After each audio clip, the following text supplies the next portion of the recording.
3, 2, 1, action. Fundamental number 15. Always be careful to watch your language.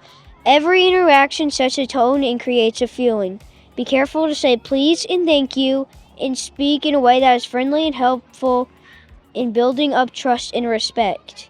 Be careful not to use language or nicknames that could be disrespectful, offensive, or decisive. Why is it important to use your manners? If you want to be treated well, you have to treat others well.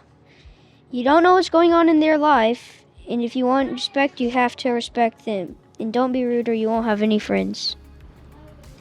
Thank you. That's okay. 3, 2, 1, action. Fundamental number 16. It's important to listen well. Listening is more than simply not speaking.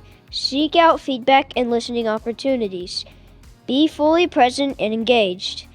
Quiet the noise in your head and let go of the need to agree or disagree. Create space for others to express themselves without judgment. Pay attention and listen to understand, not just to respond.